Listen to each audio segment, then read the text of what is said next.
اللہ من الشیطان الرجیم بسم اللہ الرحمن الرحیم۔ گزشتہ درس میں ہم نے عرض کیا تھا کہ پیارے پیغمبر صلی اللہ علیہ وسلم نے بیت المقدس کا سفر فرمایا، اور یہ سفر حضرت جبریل امین علیہ السلام کے ہمراہ تھا۔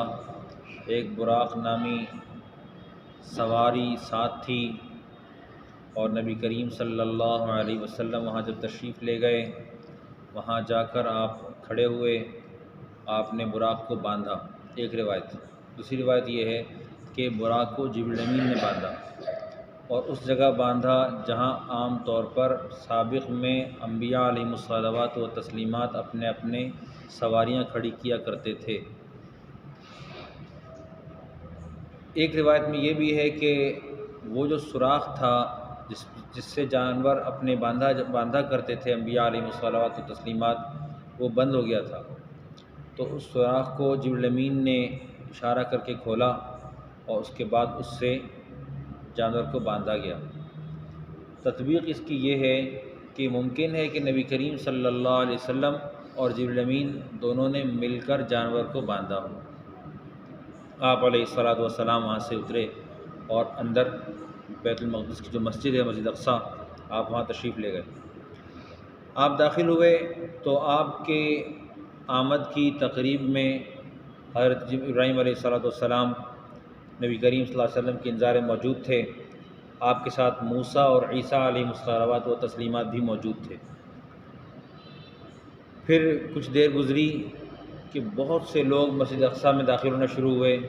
پھر ایک مؤذن نے اذان دی، اذان ہو گئی، پھر اقامت ہوئی۔ ہم اسی انتظار میں تھے کہ نماز ہوگی۔ اتنے میں حضرت جبریل امین نے میرا ہاتھ پکڑا اور مجھے آگے بڑھا دیا، اور پھر میں نے لوگوں کی امامت کی۔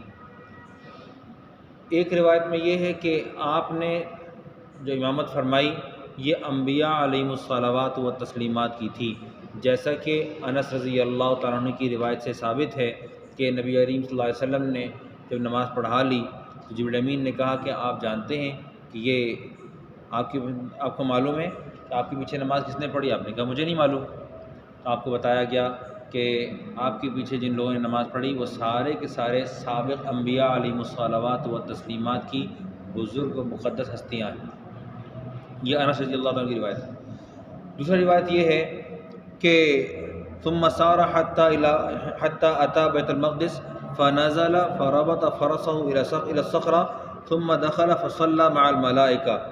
آپ تشریف لائے بیت المقدس کی طرف، اور آپ جب سواری سے اترے تو اپنی سواری کو چٹان سے باندھا، اور ثم دخل، پھر آپ اندر داخل ہوئے، فصلى مع الملائکہ، آپ نے ملائک کے ساتھ نماز پڑھی۔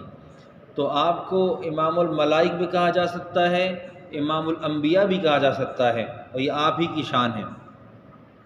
ایک روایت میں آتا ہے کہ نبی کریم صلی اللہ علیہ وسلم نے، جبریل امین نے کہا محمد رسول اللہ صلی اللہ علیہ وسلم خاتم النبیین ہے۔ یہ ابو ہریرہ رضی اللہ عنہ کی روایت ہے کہ جب آپ علیہ السلام کے پاس ملائک آئے اور ملائک نے آ کر نماز پڑھی، تو ملائک نے پوچھا جبریل آپ کے ساتھ یہ کون ہے؟ آپ آج کن کے ساتھ سفر پر ہیں؟ کیا معاملہ ہے؟ کس کو لے کے پھر رہے ہیں؟ انہوں نے فرمایا کہ یہ خاتم النبیین محمد عربی صلی اللہ علیہ وسلم اعزاز تھا۔ ارشاد فرمایا کہ نبی کریم صلی اللہ علیہ وسلم ہے۔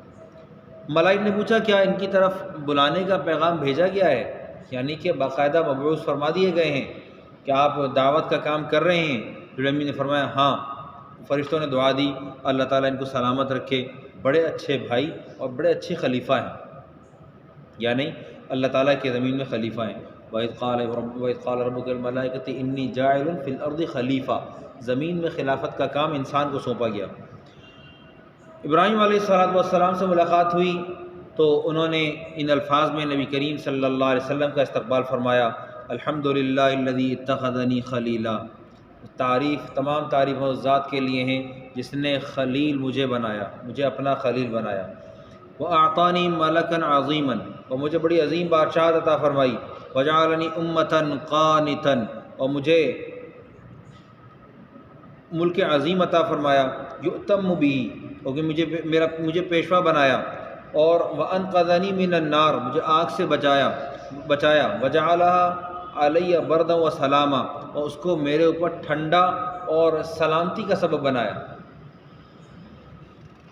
حضرت موسیٰ علیہ السلام نے بھی ہدیہ تبریک یا ہدیہ تہنیت یا آپ کو استقبالیہ جملے پیش فرمائے اور یوں ارشاد فرمایا الحمدللہ الذی کلمنی تکلیما، تمام تعریفیں اس ذات کے لیے جس نے مجھ سے بات کی۔ وجعل ہلاک آل ابراہیم ونجت آل فرعون ونجت بنی اسرائیل علی یدیہ، اور ہلاک آل فرعون کی ہلاکت اور بنی اسرائیل کی نجات میرے ہاتھ پر لکھی۔ وجعل من امتی قوما یہدون بالحق وهم به یعدلون، اور میری امت میں لوگ ایسے بنائے جو کہ حق کے ساتھ چلتے تھے اور ہدایت اور انصاف بھی کرتے تھے۔ پھر داؤد علیہ السلام نے اپنے کلمات پیش فرمائے، انہوں نے کہا الحمدللہ الذی جعل لی ملکا عظیما، تمام تعریفیں اس ذات کے لیے ہیں جس نے میرے لیے بڑی عظیم سلطنت بنائی۔ وعلمنی الزبور، اور مجھے زبور سکھلائی۔ پھر کہا ول الحدید، اور میرے لیے لوہے کو نرم کیا۔ وسخر لی الجبال، اور میرے لیے پہاڑوں کو مسخر کیا۔ یسبحن والطیر واعطانی الحکمہ وفصل الخطاب، اللہ سبحانہ و تعالیٰ نے میرے لیے تسبیح پڑھی، میرے لیے مسخر کیا اور میرے ساتھ تسبیح پڑھی، اور مجھ کو علم و حکمت اور تقریر دل پذیر بھی عطا فرمائی، وفصل الخطاب۔ پھر تحمید سلیمانی ہے کہ حضرت سلیمان علیہ السلام نے جب ملاقات فرمائی تو یوں کر کے کہا الحمدللہ الذی سخر لی الریاح، تمام تعریفیں اس ذات کے لیے ہیں جس نے میرے لیے ہواؤں کو مسخر کیا۔ وسخر لی الشیاطین، اور میرے لیے شیاطین کو آسان کیا۔ یعملون ما شئت من محاریب و تماثیل و دفاع کا الجواب و قدور الراسیات، وعلمنی منطق الطیر، اور مجھے سکھایا پرندوں کی زبان۔ وآتانی من کل شیء فضلا وسخر لی جنود الشیاطین، اور میرے لیے مجھے ہر چیز پر فضیلت بخشی اور میرے لیے شیاطین کی فوجوں کو مسخر کیا۔ والانس والطیر، اور انسان اور جنات پرندوں کی جو فوج تھی اس کو میرے لیے مسخر کیا۔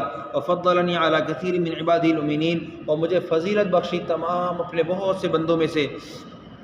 وآتانی ملکا عظیما، اور مجھے بڑی بادشاہ عطا فرمائی۔ لا ينبغی لأحد من بعدی، جو میرے بعد کسی کے لیے بھی مناسب نہیں تھی۔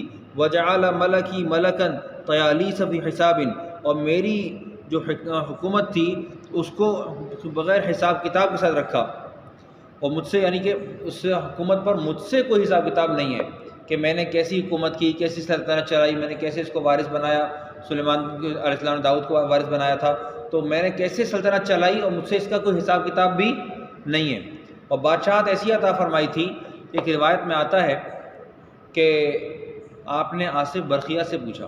آصف برقیہ یہ وہ ہیں جنہوں نے وہ عبارت پڑھی تھی اسم اعظم کی، تو ملکہ سبا کا تخت پیش کیا گیا تھا، تو آپ نے وہ دعا پڑھی تھی فلما رآہ مستقرا عنده قال هذا من فضل ربی لیبلونی ااشکر ام اکفر، یہ اللہ تعالیٰ کا فضل ہے میرے لیے۔ جب اپنے سامنے دیکھا تخت کو تو کہا کہ اللہ تعالیٰ کا فضل ہے میرے لیے، اور یہ اس لیے ہے کہ تاکہ وہ میرا امتحان لے کہ میں شکر کرتا ہوں یا ناشکری کرتا ہوں۔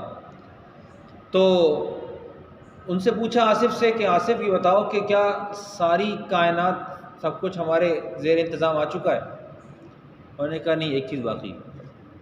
جی کیا ہے وہ؟ کہا جی وہ ریاح الاحمر ہے، وہ کون ہے؟ پیش کیا جائے۔ سلطنت بہت بڑی تھی، حکم دیا تو اب ریاح الاحمر پیش ہو رہا ہے، تو ایک آندھی اور طوفان سرخ آندھی کی شکل میں، بہت عجیب سی کیفیت میں۔ ہاں بھائی کون ہو، کیا ہو، کیوں ہو، کس لیے ہو؟ جی دنیا میں جتنے امراض اور اسقام وغیرہ آتے ہیں یہ میرے چھیڑنے سے آتے ہیں۔ اچھا، آپ نے چھوڑ دیا۔ وقت گزرتا رہا یہاں تک کہ نبی کریم صلی اللہ علیہ وسلم کی بعثت ہوئی۔ آپ صلی اللہ علیہ وسلم کے نواسے حضرت حسن بیمار ہوئے۔ حسن بیمار ہوئے تو جبریل امین تشریف لائے اور انہوں نے آ کر اطلاع دی یا رسول اللہ ان کو ریاح الاحمر نے چھیڑا ہے، یہ وہاں سے پنگا لیا گیا ہے۔ آپ نے فرمایا پیش کی جائے۔ سلیمان کے سامنے جب پیش ہوئے ہیں، ریاح الاحمر جب پیش ہوئی ہے تو کیا کیا ہے؟ بڑے طوفان کے ساتھ نبی کریم صلی اللہ علیہ وسلم کے سامنے پیش ہوئی تو ایک چونٹی کی شکل میں تمہیں ہلاک کرنا چاہتا ہوں تو میری امت تکلیف ہوگی۔ یا رسول اللہ مجھے ہلاک نہ کرے، میں دعا بتلاتی ہوں، میرے شر سے بچنے کی دعا ہے۔ وہ دعا 3 صفحات پر ہے۔ بسم اللہ و باللہ و من اللہ و الی اللہ و علی اللہ فی سبیل اللہ والحمد للہ ولا الہ الا اللہ واللہ اکبر، یوں کر کے یہ دعا 3 صفحات پر مشتمل ہے اور بہت عظیم دعا ہے۔ پھر اس کے بعد عیسیٰ علیہ السلام نے اپنے تہنیتی کلمات پیش فرمائے، ارشاد فرمایا الحمدللہ الذی جعلنی کلمۃ، اللہ تعالیٰ نے مجھے، تمام تعریف ہے اس ذات کے لیے جس نے مجھے کلمہ بنایا۔ آپ کی پیدائش ایسے ہوئی تھی نا، القاہا الی مریم وروح منہ، تو کہا وجعل مثلی مثل آدم، اور میری مثال بالکل ایسے بنائی جیسے کہ آدم کی مثال بن باپ کے تھے۔ خلقہ من تراب، ان کو مٹی سے پیدا کیا، ثم قال له کن فیکون، اس سے کہا کہ ہو جا، سو ہو گیا۔ وعلمنی الکتاب والحکمہ والتوراۃ والانجیل، اور مجھے کتاب اور حکمت، تورات اور انجیل کی تعلیم دی۔ وجعلنی اخلق من الطین، اور مجھے ایسا بنایا کہ میں مٹی سے بناؤں کیا چیز، کہیات الطیر، پرندے کا سا ایک تراشا ہوا، کہیات الطیر فانفخ فیہ، اس میں پھونک ماروں، فیکون طیرا باذن اللہ، وہ پرندہ بن جائے اللہ کے حکم سے۔ وجعلنی، اور مجھے بنایا ابرئ الاکمہ والابرص، کہ میں اکمہ، مادرزاد، اندھا اور ابرص مریض کو ٹھیک کر دوں۔ وأحیی الموتیٰ باذن اللہ، اور مردوں کو زندہ کر دوں اللہ کے حکم سے، ہمیں پیچھے پڑ چکے ہیں۔ ورفعنی وظہری وأعاذنی وأمی من الشیطان الرجیم، اور اللہ سبحانہ وتعالیٰ نے مجھے بلندی عطا فرمائی اور مجھے، میری ماں کو، شیطان الرجیم، شیطان مردود سے پناہ عطا فرمائی۔ فلم یکن للشیطان علینا سبیل، اور شیطان کو ہمارے اوپر کسی قسم کی کوئی سبیل، کوئی راستہ مہیا نہیں ہوا، نہیں مل سکا۔ اللہ کے نبی صلی اللہ علیہ وسلم نے تمام انبیاء علیہ الصلوات و تسلیمات سے جب ملاقات کی، سب نے اپنے اپنے استقبالیہ جملے، استقبالیہ کلمات پیش فرمائے، تو نبی کریم صلی اللہ علیہ وسلم عمر میں سب سے چھوٹے ہیں، مرتبے میں سب سے اونچے ہیں۔ آپ ارشاد فرماتے ہیں الحمدللہ الذی ارسلنی رحمۃ للعالمین، تمام تعریفیں اس ذات کے لیے جس نے مجھے رحمت للعالمین بنا کر بھیجا۔ وکافۃ للناس بشیرا ونذیرا، اور تمام انسانیت کے لیے خوشخبری دینے والا اور ڈرانے والا بنا کے بھیجا۔ وانزل علی الفرقان فیہ بیان لکل شیء، اور میرے اوپر فرقان نازل فرمایا، یعنی کہ قرآن پاک، حق و باطل کا فرق کرنے والا فرقان، اور اس کے اندر ہر بات کا تذکرہ ہے۔ وجعل امتی، اور میری امت کو کیا بنایا، خیر امت، بہترین امت، اخرجت للناس، لوگوں کے لیے نکالی گئی ہے۔ وجعل امتی هم الاولین والآخرین، اور میری امت کو کیا بنایا، اولین بھی اور آخرین بھی، پہلے والے بھی بعد والے بھی۔ وشرح لی صدری، اور میرا سینہ کھول دیا۔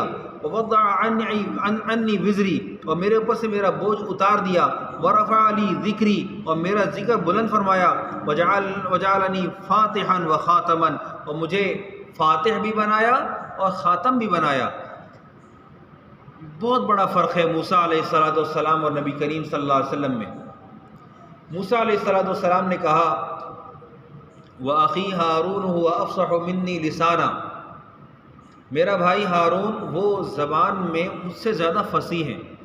فَأَرْسِلْهُ مَعِي يَرِدْ أَن يُصَدِّقُونِي، اس کو میرے ساتھ میرا رقیب ساتھی بنا کر بھیج دیں، کمک بنا کے بھیج دیں، ساتھی بنا کے بھیج دیں۔ کیوں؟ مجھے اس بات کا خوف ہے، انی اخاف ان یکذبون، کہ مجھے جھٹلا نہ دیں۔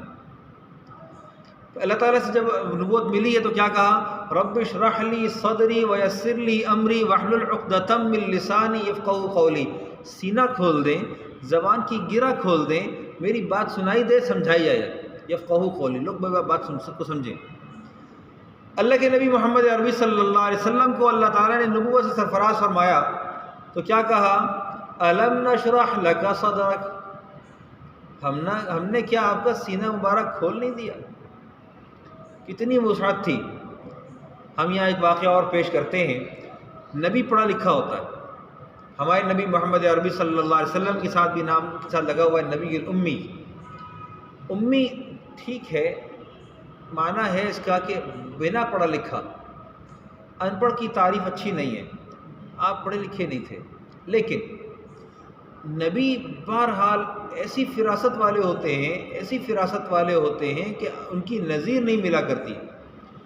یوں دیکھ لیں کہ موسیٰ علیہ السلام بچپنے میں ہیں اور آپ کا امتحان ہے، فرعون نے 2 تگاریاں سامنے رکھی ہیں، ایک تست میں سونا ہے، جواہر ہیں، اور ایک میں انگارہ۔ آپ کا دست مبارک انگارے کی طرف نہیں اٹھا، وہاں نہیں اٹھا، آسمان سے حکم ہوا جبریل امین کو، نبی ہے پہنچو فوراً، جبریل امین تشریف لائے، آپ کا دست مبارک ہیرے جواہرات کی طرف اٹھا ہوا ہے اور اس کو اٹھا کے انگاروں کی طرف پھیر دیا اور وہاں سے انگارہ اٹھا اور منہ میں چلا گیا اور منہ جلا اور وہاں سے لکنا شروع ہوئی۔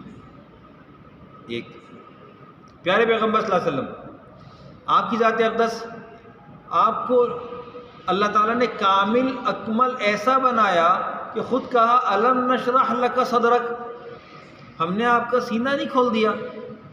ہر بات کے لیے، ہر بات کے لیے جب وحی آتی نبی کریم صلی اللہ علیہ وسلم اس کو جلدی جلدی یاد کرنے کی کوشش کرتے، اللہ تعالیٰ نے کیا کہا؟ لا تحرک بہ لسانک لتعجل بہ، جلدی جلدی نہ کریں، ان علینا جمعہ وقرآنہ، ہماری ذمہ داری ہے اس کا جمع کرنا اور اس کا پڑھوانا، ہماری ذمہ داری ہے، یہ ہم کریں گے، آپ اس کے لیے پریشان نہ ہوں، آپ سے ضائع نہیں ہوگا۔ اور خود کہہ بھی دیا وَلَقَدْ يَسَّرْنَا الْقُرْآنَ لِلذِّكْرِ فَهَلْ مِن مُدَّكِرٍ، یاد کرنے کے لیے ہم نے قرآن پاک کو آسان کر دیا، ہے کوئی یاد کرنے والا؟ اب یہ ہے کوئی یاد کرنے والا اگر خطاب عوام کو ہے تو نبی کریم صلی اللہ علیہ وسلم کے لیے کیا اعزاز ہوگا؟ سوچنے کی بات ہے۔ اور خود ہی ذمہ داری لے لی، نہ تورات کی لی، نہ زبور کی لی، نہ انجیل کی لی، اور نہ ہی دیگر صحف کی لی، تو قرآن پاک کی کیا کہا؟ انا نحن نزلنا الذکر وانا له لحافظون، ہم نے قرآن نازل کیا اور ہم اس کی حفاظت کے ذمہ دار ہیں۔ اللہ سبحانہ وتعالیٰ سمجھنے کی توفیق عطا فرمائے۔ وآخر دعوانا الحمدللہ رب العالمین۔